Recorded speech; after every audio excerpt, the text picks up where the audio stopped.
Jeg har mistet lysten til at leve.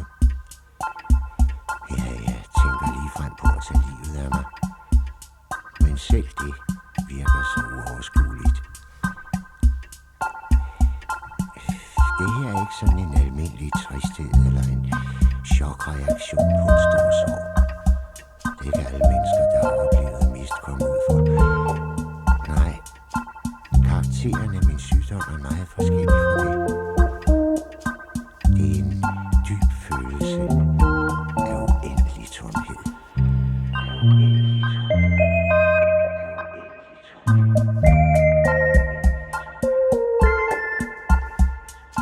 Som mennesker er vi meget tilbøjelige til at stoppe med at spise medicin, når vi føler os bedre tilpas.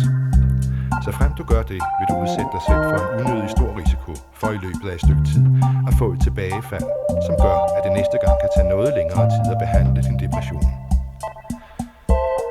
Lad i øvrigt også være med selv at eksperimentere med selve doseringen af den medicin, du har fået ordineret af lægen. Det er meget almindeligt, at tilstanden kan være svingende, især i starten.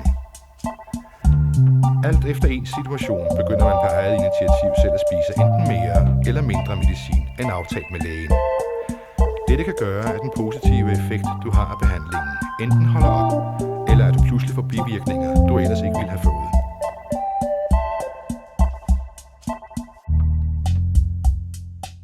Du vil opleve, at det triste og grå livssyn, du sikkert har, vil forandre sig for alvor, og du vil mere og mere blive det menneske, du var, inden du blev syg. Cipramil, fluoxetin, sertralin, paroxetin og fluvoxamin.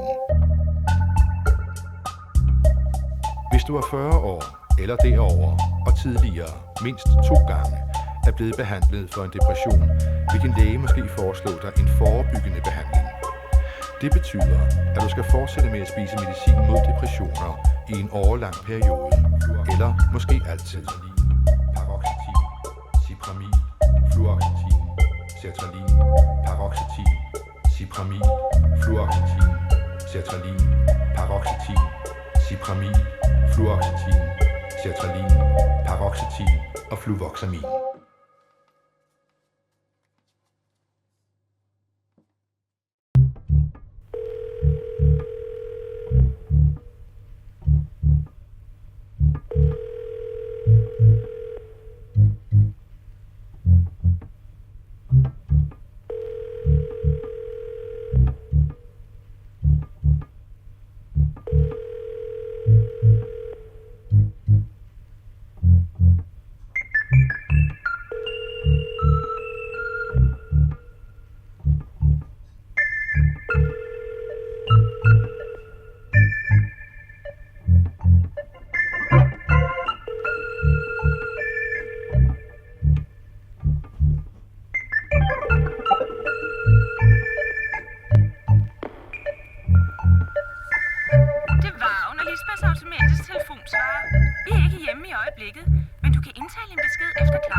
Excuse me, is it possible to send a telex and take some copies here? Of course it's possible. Welcome to our business service center. Det var under Lisbeths automatisk telefonsvar. Peter, jeg bliver desværre nødt til at aflyse teaterturen i aften. Mor er kommet på besøg og bliver et par dage. Our business guests are at work while staying with us. What is then more natural than offering a fully equipped business service centre? Desk with telephone and calculator, bilingual secretarial assistance, and a reliable message service.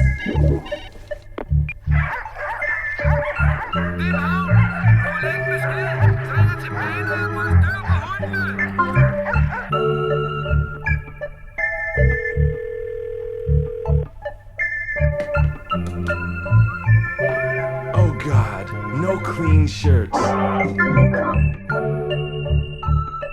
What do I do now? This is the American Embassy. We're in Iraq right now, so don't mess around. We have neighbor or only. Beep. Wow. Yes, that's exactly what we are. The business travel Travelers Hotel. The hotel with the additional advantage of an office available to those who need it. An office complete with desk, executive chair, telephone, electronic typewriter and calculator, plus all standard office equipment. Office for a day is a unique offer, now available at all our hotels. Det er indbrudstyve. Jeg er ikke mere at hente. International Hotels. Telex sent and received, sir. For the business traveler. SAS International Hotels. For the business traveler.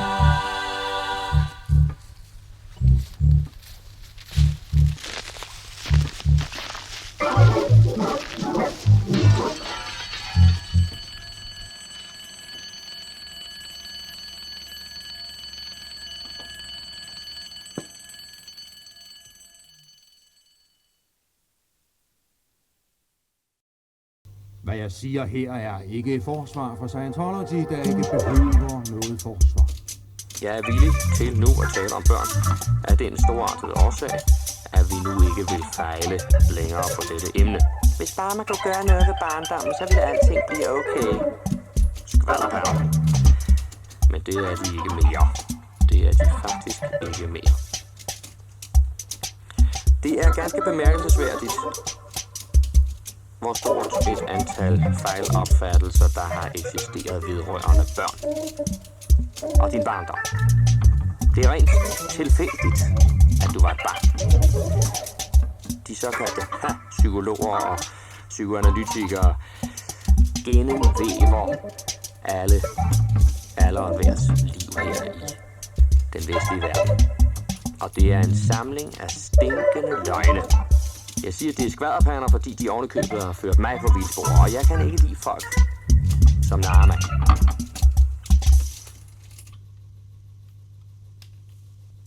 Jo, hør nu her. Dette lille barn har netop gennemgået dødens oplevelse. Det er det, vi gør Scientology. Med andre ord, at være blevet dræbt var en mere alvorlig erfaring, end at få en tekop hamret ned i gulvet i røget lige foran sig. Det tæller til Scientologys ære, at det virker godt over for børn. Børn er folk. Børn er mennesker. De har været igennem nogle overordentlige skrappe oplevelser. De er ikke i nogen god form. Deres besiddelser er meget små. Deres afhængighed er kolossal. Hvorfor? Han er usikker. Han er fuldkommen desorienteret. Han har mistet alle sine besiddelser. Han har mistet alle sine venner.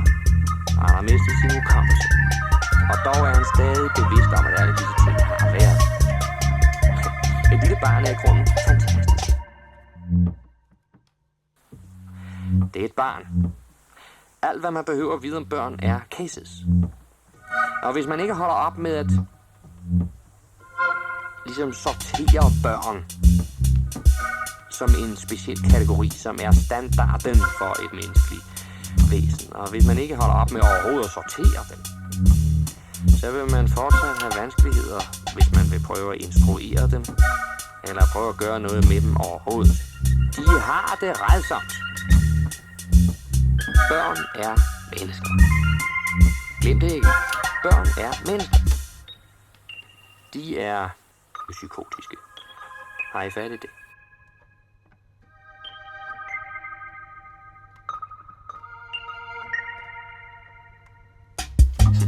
Alle disse fetischer og symboler og vanskeligheder, som børn løber ind i, er ganske bemærkelsesværdige, fordi de kunne ikke tidligere forstås.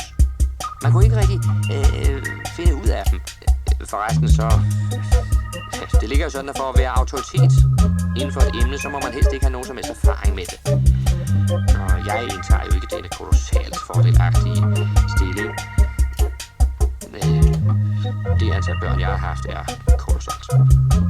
Barndommen er ikke en mere oprindelig tilstand for mennesket end rotter er.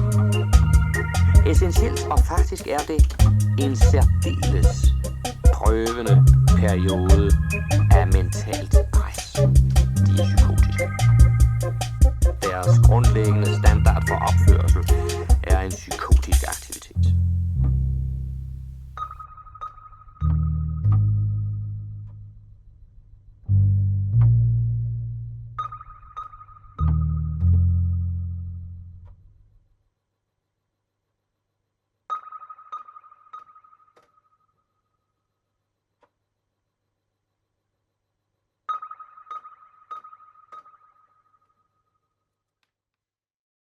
Øvelse nummer 4 er en øvelse for mavemusklerne.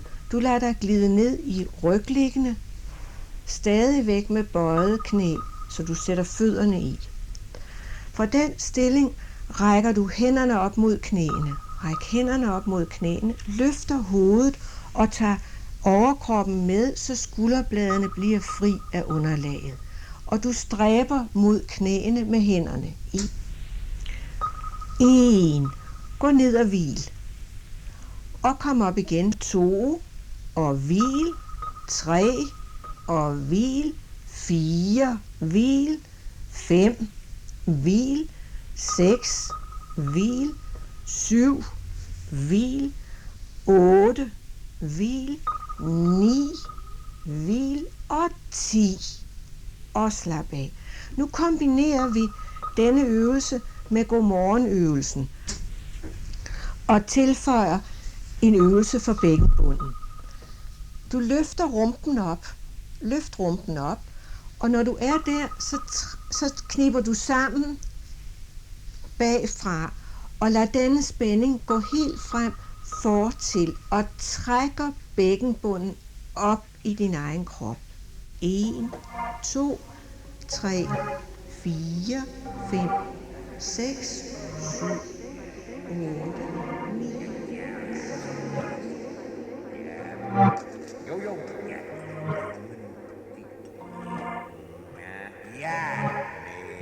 Ja.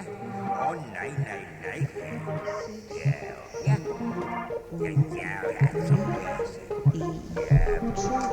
Jo. 3, 4, 5, 6, 7, 8, 9, 10. 1, 2, 3, 4, 5, 6, 7, 8, 9. Nu puster du ud og prøver, om kroppen kan træde lidt ekstra bagover til mod højre. 1, 2, 3, 4, 5, 6, 7, 8, 9. Pust ud og fortsæt det seje træk. 1, 2, 3, 4, 5, 6, 7, 8, 9, 10. 1, 2, 3, 4, 5, 6, 7, 8, 9.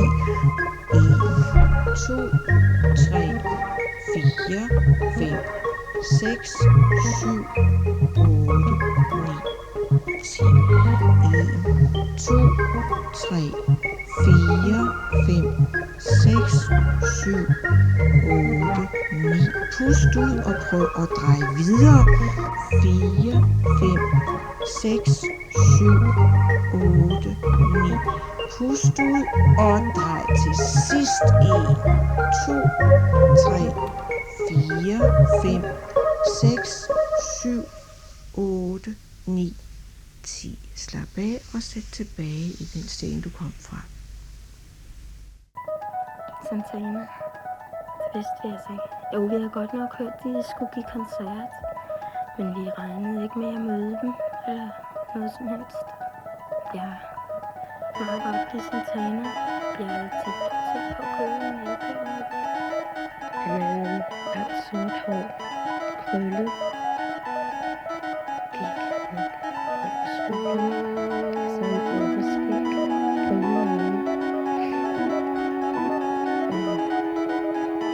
Så ret høj. Han var smalle overfor. Han var meget sød overfor mig. Meget galant og sådan noget. føler man sig godt tilpas. Det er meget fint, det synes jeg. Meget grimt, det synes jeg. Det må selvom man ville have. Det var lige meget, hvad det kostede, og altså det hele, hvis det var noget, vi skulle have, så skulle de nok hente det til os og sådan noget. Sådan var det hele vejen igen. Det var dejligt, det synes jeg.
Så kan man jo bare gå hjem og græde, hvis man gør det og sådan noget.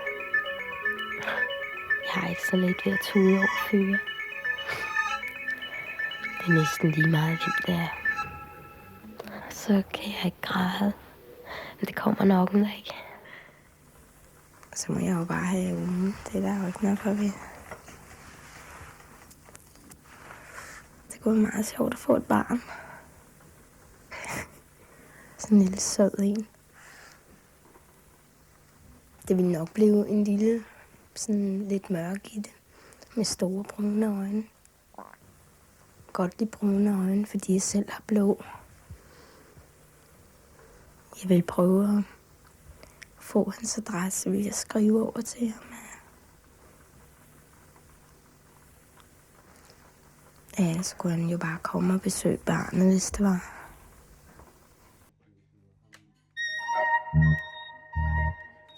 Kan du sende en kranbil?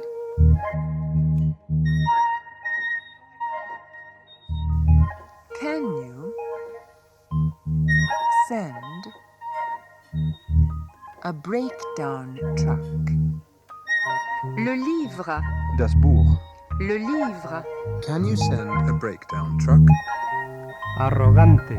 Sur. Über, auf. Sur. De må selv betale for spiritus. Aquellas chicas son muy presumidas. You have to pay Carácter. for alcoholic beverages. Le jazz. Der Jazz. Le jazz. Sin sentido. Non. Nein. Non. Del humor. You have to pay for alcoholic beverages. C'est vrai. Das stimmt, das ist wahr. C'est vrai. Er der nogen underholdning? En sauna? Et svømmebassin ombord? Estas personas son muy arrogantes. Is there any entertainment? A sauna. A swimming pool. Fácilmente. On board. Vrai. Wahr. Vrai. Is there any entertainment, a sauna, a swimming pool on board? J'ai, Ich habe. j'ai, mi vecino siempre se siente ofendido. Aussi, Auch. aussi, Med bus og tunnelbane.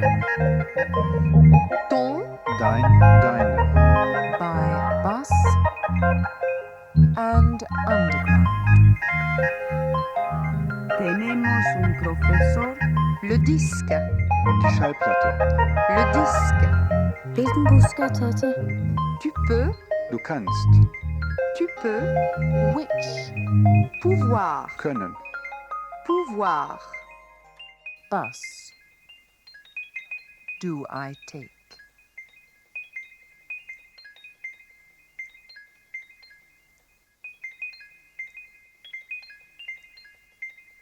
How often does the bus go? Аасаатиллугу аваннаани сеқинеркаавиинналертарпоқ таамаатсиллугулу уллут уннуаллу ассигииннартутут илерсарпут тупиннангиларлу меэққат илангуи пингуарнэрминник нуаннерсиситсоорлутик иннарумаюннаарсинаасассаппата илаатигут има исситсигилерсиннаасарпоқ аллаат сорлуккут анернерпут қерруллуни сермингорсиннаасарлуни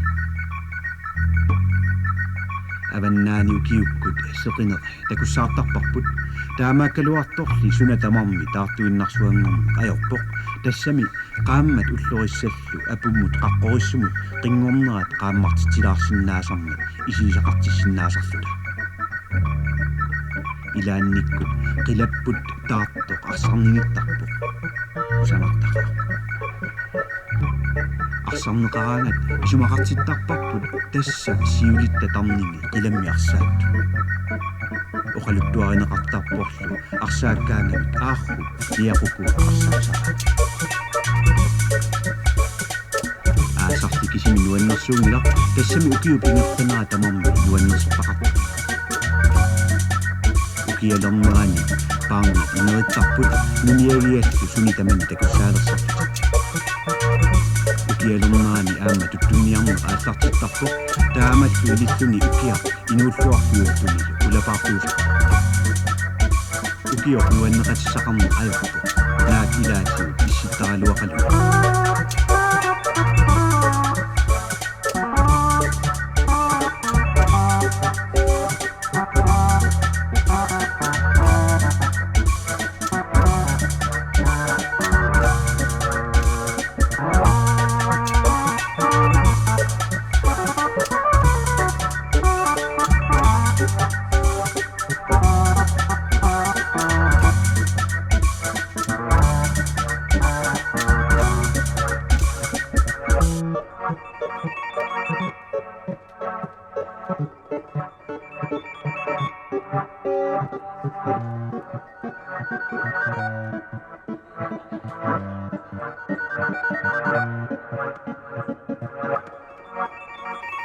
Kuisillu aamma sikuputortarpaat anersaarfissaliorlutik tassa аллулиортарлути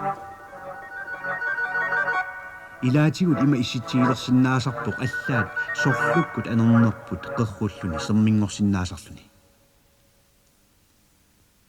аваннаани укиуккут сеқинер такуссаартарпарпут таамааккалуарторли суна тамарми таартуиннарсуангорнеқ аёрпоқ тассами qaammat уллориссаллу апуммут қаққориссумут қингорнерат qaamмартитилаарсиннаасармат исиисақартиссиннаасарлута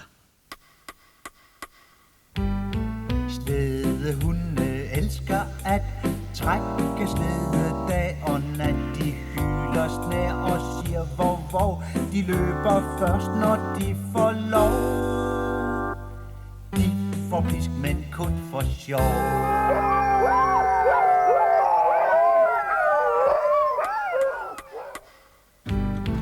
Vore rensdyr har gevir, løfter hovedet når du siger Rudolf med den røde tud, her er pakker, bring dem ud. I sol, i regn, i sne og slud.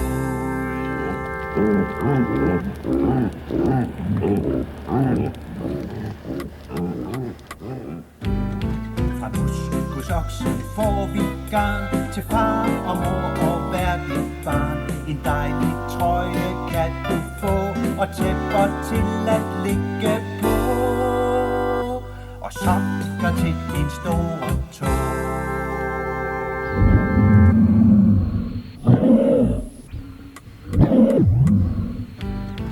Bjørnen har en hjørnetand, kom ej, fortæl den lille mand.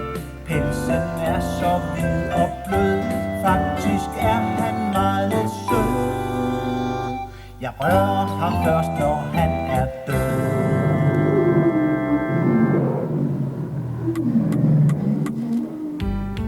Hvalen er et kæmpe dyr, meget større end en tyr. Tænk, de synger under vand, havet det er deres land. Hør nu efter, hvad de kan.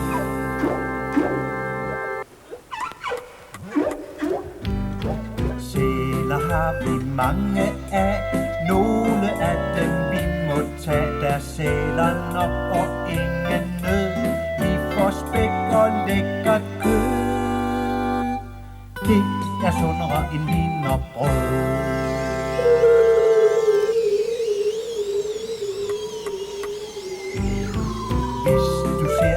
Kæmpe fugl flyve væk fra redens skjul, er det ørnen stolt og flot over julemandens slot. Giv jer dog kunne flyve så godt.